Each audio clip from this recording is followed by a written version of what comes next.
guys, magandang umaga, good morning uli. So nandito tayo sa workshop. Dito tayo again sa workshop. So mayroon lang akong bibigay sa inyo na tips. Dahil ito related to sa sinasabi ko doon sa Ford Explorer na maingay. So yung Ford Explorer, ang maingay nun sa taas.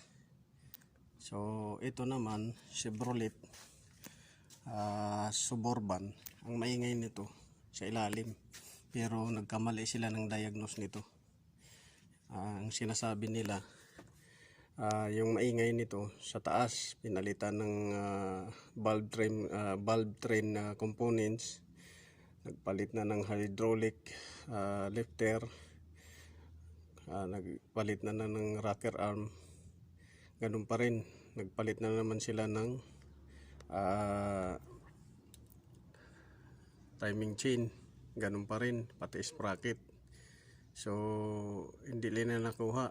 Ang sinabi ko, itaas yung sasakyan, baka mamaya sa baba ang maingay.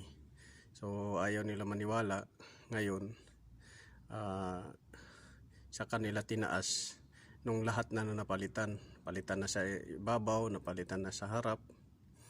So ngayon doon sila naniwala sa sinabi ko na dapat yung portion na idadiagnose ninyo is 4 na portion, yung taas, gitna, tapos yung ilalim tsaka harap.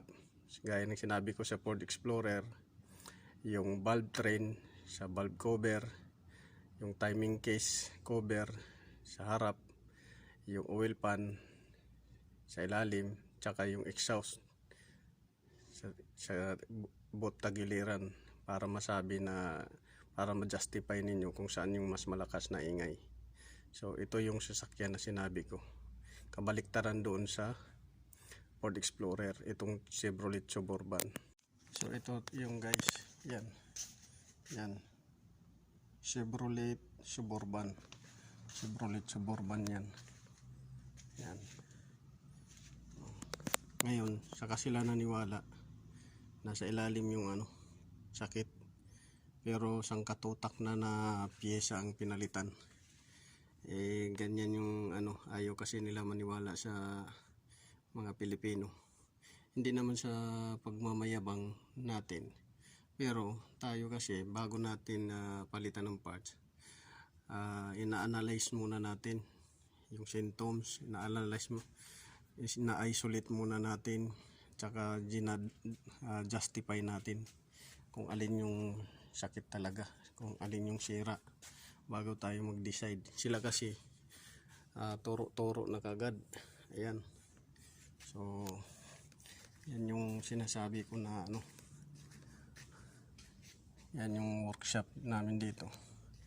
Yan sinasabi kong dapat tama ang diagnosis. Yan, hammer, naghihintay din yan ng trabaho.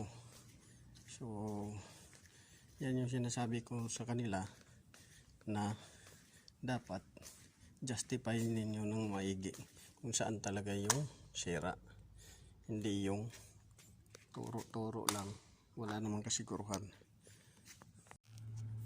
So yun lang guys yung masasabi ko doon sa parte ng Chevrolet Suburban. So ngayon lang sila nag-decide na palitan yung na yun. Ang nakita nila, connecting rod bearing, tsaka piston pin bearing, piston pin, tsaka connecting rod bearing number 1. So halos na yung guys, halos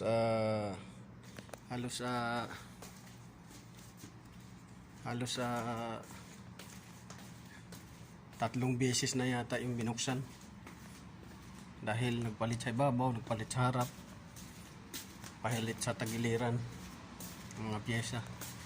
So yun lang guys, quick tips ko. Kailangan justify talaga kung alin yung sira. So maraming salamat sa pag-watch ng video ko. Paki-like, share, and watch, subscribe my video also. At saka click the notification bell button para updated kayo sa mga bagong tutorial at saka ideas na tungkol sa automobiles. So thank you and God bless.